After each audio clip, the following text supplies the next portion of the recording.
SSC JD question paper general knowledge questions. ಒಂದನೆಯ ಪ್ರಶ್ನೆ, ಸಿಂಧೂ ಕಣಿವೆ ನಾಗರಿಕತೆಯಲ್ಲಿ ಯಾವ ನಗರ ಇತ್ತು? ಒಂದನೇ ಆಪ್ಷನ್ ದ್ವಾರಕ, ಎರಡನೇ ಆಪ್ಷನ್ ಹರಪ್ಪ, ಮೂರನೇ ಆಪ್ಷನ್ ಸಾಂಚಿ, ನಾಲ್ಕನೇ ಆಪ್ಷನ್ ಮುಜರಿಸ್. ಸರಿ ಉತ್ತರ 2 ಹರಪ್ಪ. ಎರಡನೆಯ ಪ್ರಶ್ನೆ, ಎಫ್ಎ ಮಹಿಳಾ ವಿಶ್ವಕಪ್ 2023 ಯಾವ ದೇಶವು ಆಯೋಜಿಸುತ್ತದೆ? ಒಂದನೇ ಆಪ್ಷನ್ ಅಮೆರಿಕ ಮತ್ತು ಸಂಯುಕ್ತ ಸಂಸ್ಥಾನ ಮತ್ತು ಕೆನಡಾ, ಎರಡನೇ ಆಪ್ಷನ್ ಆಸ್ಟ್ರೇಲಿಯಾ ಮತ್ತು ನ್ಯೂಜಿಲೆಂಡ್, ಮೂರನೇ ಆಪ್ಷನ್ ಇಟಲಿ ಮತ್ತು ಫ್ರಾನ್ಸ್, ನಾಲ್ಕನೇ ಆಪ್ಷನ್ ಜಪಾನ್ ಮತ್ತು ಚೀನಾ. ಸರಿ ಉತ್ತರ 2 ಆಸ್ಟ್ರೇಲಿಯಾ ಮತ್ತು ನ್ಯೂಜಿಲೆಂಡ್. ಮೂರನೆಯ ಪ್ರಶ್ನೆ, ಖೇಲೋ ಇಂಡಿಯಾ ಯೂತ್ ಗೇಮ್ಸ್ನ 5ನೇ ಆವೃತ್ತಿ ಮಧ್ಯಪ್ರದೇಶದ ಡ್ಯಾಶ್ ನಗರದಲ್ಲಿ ನಡೆಯಲಿದೆ? ಒಂದನೇ ಆಪ್ಷನ್ 9, ಎರಡನೇ ಆಪ್ಷನ್ 7, ಮೂರನೇ ಆಪ್ಷನ್ 8, ನಾಲ್ಕನೇ ಆಪ್ಷನ್ 6. ಸರಿ ಉತ್ತರ 3 8. ನಾಲ್ಕನೆಯ ಪ್ರಶ್ನೆ, ಯಾವ ಭಾರತೀಯ ಸ್ವಾತಂತ್ರ್ಯ ಹೋರಾಟಗಾರರನ್ನು ಭಾರತದ ಬಿಸ್ಮಾರ್ಕ್ ಎಂದು ಕರೆಯಲಾಗುತ್ತದೆ? ಒಂದನೇ ಆಪ್ಷನ್ ಸರ್ದಾರ್ ವಲ್ಲಭಾಯಿ ಪಟೇಲ್, ಎರಡನೇ ಆಪ್ಷನ್ ಮಹಾತ್ಮ ಗಾಂಧಿ, ಮೂರನೇ ಆಪ್ಷನ್ ಲಾಲ್ ಬಹದ್ದೂರ್ ಶಾಸ್ತ್ರಿ, ನಾಲ್ಕನೇ ಆಪ್ಷನ್ ಜವಾಹರ್ಲಾಲ್ ನೆಹರು. ಸರಿ ಉತ್ತರ 1 ಸರ್ದಾರ್ ವಲ್ಲಭಾಯಿ ಪಟೇಲ್. ಐದನೆಯ ಪ್ರಶ್ನೆ, ಸೋಡಿಯಂನ ಪರಮಾಣು ದ್ರವ್ಯ ರಾಶಿ ಎಷ್ಟು? ಒಂದನೇ ಆಪ್ಷನ್ 32, ಎರಡನೇ ಆಪ್ಷನ್ 40, ಮೂರನೇ ಆಪ್ಷನ್ 23, ನಾಲ್ಕನೇ ಆಪ್ಷನ್ 12. ಸರಿ ಉತ್ತರ 3 23. ಆರನೆಯ ಪ್ರಶ್ನೆ, ಈ ಕೆಳಗಿನವುಗಳಲ್ಲಿ ಬ್ರಹ್ಮಾಂಡದ ಇನ್ನೊಂದು ಪದ ಯಾವುದು?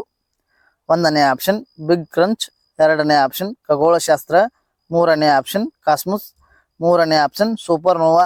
ಸರಿ ಉತ್ತರ 3 ಕಾಸ್ಮೋಸ್. ಏಳನೆಯ ಪ್ರಶ್ನೆ, ಕೆಳಗಿನವರಲ್ಲಿ ಯಾರು ನ್ಯೂಟ್ರಾನ್ ಅನ್ನು ಕಂಡುಹಿಡಿದವರು? ಒಂದನೇ ಆಪ್ಷನ್ ಜೆ ಚಾಡ್ವಿಕ್, ಎರಡನೇ ಆಪ್ಷನ್ ಇ ಗೋಲ್ಡ್ಸ್ಟೇನ್, ಮೂರನೇ ಆಪ್ಷನ್ ನೀಲ್ಸ್ ಬೋರ್, ನಾಲ್ಕನೇ ಆಪ್ಷನ್ ಅರ್ನೆಸ್ಟ್ ರುದರ್ಫೋರ್ಡ್. ಸರಿ ಉತ್ತರ 1 ಜೆ ಚಾಡ್ವಿಕ್. ಎಂಟನೆಯ ಪ್ರಶ್ನೆ, ಭಾರತದ ಸಂವಿಧಾನದ ಕೆಳಗಿನ ಯಾವ ವಿಧಿಯು ಭಾರತದ ರಾಷ್ಟ್ರಪತಿಗಳ ದೋಷಾರೋಪಣೆ ಪ್ರಕ್ರಿಯೆ ಬಗ್ಗೆ ವಿವರಿಸುತ್ತದೆ? ಒಂದನೇ ಆಪ್ಷನ್ 60, ಎರಡನೇ ಆಪ್ಷನ್ 59, ಮೂರನೇ ಆಪ್ಷನ್ 62, ನಾಲ್ಕನೇ ಆಪ್ಷನ್ 61. ಸರಿ ಉತ್ತರ 4 61. ಒಂಬತ್ತನೇ ಪ್ರಶ್ನೆ, ಸರಿಸುಮಾರು ಎಷ್ಟು ಸಮಯಗಳಲ್ಲಿ ಮಂಗಳವು ತನ್ನ ಅಕ್ಷದ ಮೇಲೆ ಒಂದು ಸುತ್ತುವಿಕೆಯನ್ನು ಪೂರ್ಣಗೊಳಿಸುತ್ತದೆ? ಒಂದನೇ ಆಪ್ಷನ್ 1 ದಿನ, ಎರಡನೇ ಆಪ್ಷನ್ 1 ದಿನ 18 ಗಂಟೆಗಳು, ಮೂರನೇ ಆಪ್ಷನ್ 18 ಗಂಟೆಗಳು, ನಾಲ್ಕನೇ ಆಪ್ಷನ್ 16 ಗಂಟೆಗಳು. ಸರಿ ಉತ್ತರ 1 ದಿನ. ಹತ್ತನೆಯ ಪ್ರಶ್ನೆ, ಯಾವ ವರ್ಷದಲ್ಲಿ ಮಹಾತ್ಮ ಗಾಂಧೀಜಿಯವರು ಗುಜರಾತ್ನ ಖೇಡಾ ಜಿಲ್ಲೆಯಲ್ಲಿ ರೈತರ ಬೆಂಬಲಕ್ಕಾಗಿ ಸತ್ಯಾಗ್ರಹವನ್ನು ಆಯೋಜಿಸಿದರು? ಒಂದನೇ ಆಪ್ಷನ್ 1916, ಎರಡನೇ ಆಪ್ಷನ್ 1920, ಮೂರನೇ ಆಪ್ಷನ್ 1919, ನಾಲ್ಕನೇ ಆಪ್ಷನ್ 1918. ಸರಿ ಉತ್ತರ 4 1918. 11ನೇ ಪ್ರಶ್ನೆ, ಕೆಳಗಿನವರಲ್ಲಿ ಯಾರು ಕೂಕಾ ಚಳವಳಿಯನ್ನು ಪ್ರಾರಂಭಿಸಿದರು? ಒಂದನೇ ಆಪ್ಷನ್ ಬಾಲಕ್ ಸಿಂಗ್, ಎರಡನೇ ಆಪ್ಷನ್ ಠಾಕೂರ್ ಸಿಂಗ್ ಸದ್ವಾಲಿಯಾ, ಮೂರನೇ ಆಪ್ಷನ್ ಬಾಬಾ ದಯಾಳ್ ದಾಸ್, ನಾಲ್ಕನೇ ಆಪ್ಷನ್ ಸದ್ಗುರು ರಾಮ್ ಸಿಂಗ್. ಸರಿ ಉತ್ತರ 4 ಸದ್ಗುರು ರಾಮ್ ಸಿಂಗ್. 12ನೇ ಪ್ರಶ್ನೆ, ಕೆಳಗಿನ ಯಾವ ಸರೋವರವು ಆಂಧ್ರ ಪ್ರದೇಶ್ ಮತ್ತು ತಮಿಳುನಾಡು ಗಡಿಯಲ್ಲಿದೆ? ಒಂದನೇ ಆಪ್ಷನ್ ದಾಲ್, ಎರಡನೇ ಆಪ್ಷನ್ ಪುಲಿಕಾಟ್, ಮೂರನೇ ಆಪ್ಷನ್ ಲೋಕ್ಟಕ್, ನಾಲ್ಕನೇ ಆಪ್ಷನ್ ಸಾಂಬಾರ್. ಸರಿ ಉತ್ತರ 2 ಪುಲಿಕಾಟ್. 13ನೇ ಪ್ರಶ್ನೆ, ಕೆಳಗಿನ ಯಾವ ಪೀಳಿಗೆಯ ವೈರ್ಲೆಸ್ ತಂತ್ರಜ್ಞಾನಗಳಲ್ಲಿ LTE ತಂತ್ರಜ್ಞಾನವನ್ನು ಬಳಸಲಾಗುತ್ತದೆ? ಒಂದನೇ ಆಪ್ಷನ್ 3G, ಎರಡನೇ ಆಪ್ಷನ್ 2G, ಮೂರನೇ ಆಪ್ಷನ್ 4G, ನಾಲ್ಕನೇ ಆಪ್ಷನ್ 1G. ಸರಿ ಉತ್ತರ 3 4G. 14ನೇ ಪ್ರಶ್ನೆ, ಭಾರತೀಯ ವಿಮಾ ನಿಯಂತ್ರಣ ಮತ್ತು ಅಭಿವೃದ್ಧಿ ಪ್ರಾಧಿಕಾರವನ್ನು ಯಾವ ವರ್ಷದಲ್ಲಿ ಸ್ಥಾಪಿಸಲಾಯಿತು? ಒಂದನೇ ಆಪ್ಷನ್ 1999, ಎರಡನೇ ಆಪ್ಷನ್ 2011, ಮೂರನೇ ಆಪ್ಷನ್ 1995, ನಾಲ್ಕನೇ ಆಪ್ಷನ್ 2002. ಸರಿ ಉತ್ತರ 1 1999.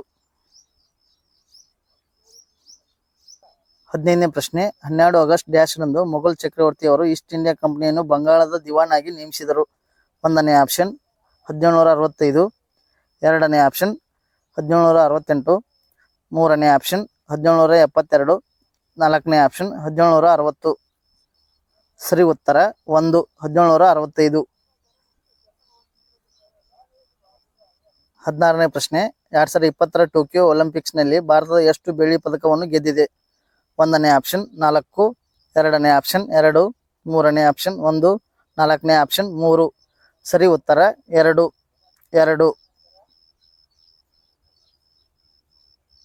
17ನೇ ಪ್ರಶ್ನೆ 2028 ಬೇಸಿಗೆ ಒಲಿಂಪಿಕ್ ಕ್ರೀಡಾಕೂಟವನ್ನು ಯಾವ ನಗರದಲ್ಲಿ ಆಯೋಜಿಸುತ್ತದೆ?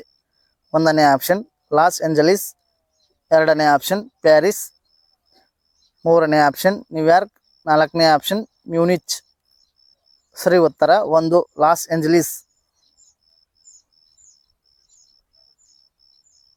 18ನೇ ಪ್ರಶ್ನೆ ಬಿರ್ಜು ಮಹಾರಾಜ್ ಡ್ಯಾಶ್ನ ಪ್ರಸಿದ್ಧ ನರ್ತಕರಾಗಿದ್ದರು?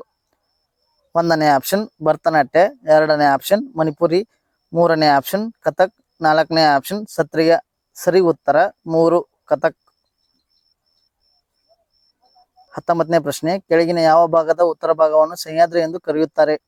1ನೇ ಆಪ್ಷನ್ ಸಾತ್ಪುರ ಶ್ರೇಣಿ, 2ನೇ ಆಪ್ಷನ್ ವಿಂಧ್ಯ ಶ್ರೇಣಿ, 3ನೇ ಆಪ್ಷನ್ ಪಶ್ಚಿಮ ಘಟ್ಟಗಳು, 4ನೇ ಆಪ್ಷನ್ ಪೂರ್ವ ಘಟ್ಟಗಳು. ಸರಿ ಉತ್ತರ ಪಶ್ಚಿಮ ಘಟ್ಟಗಳು. 20ನೇ ಪ್ರಶ್ನೆ ಭಾರತದ ಸಂವಿಧಾನದ ಯಾವ ವಿಧಿಯು ಕಾನೂನಿನ ಮುಂದೆ ಸಮಾನತೆಯನ್ನು ಸೂಚಿಸುತ್ತದೆ? 1ನೇ ಆಪ್ಷನ್ ಅನುಚ್ಛೇದ 19, 2ನೇ ಆಪ್ಷನ್ ಅನುಚ್ಛೇದ 23, 3ನೇ ಆಪ್ಷನ್ ಅನುಚ್ಛೇದ 14, 4ನೇ ಆಪ್ಷನ್ ಅನುಚ್ಛೇದ 36. ಸರಿ ಉತ್ತರ 3 ಅನುಚ್ಛೇದ 14.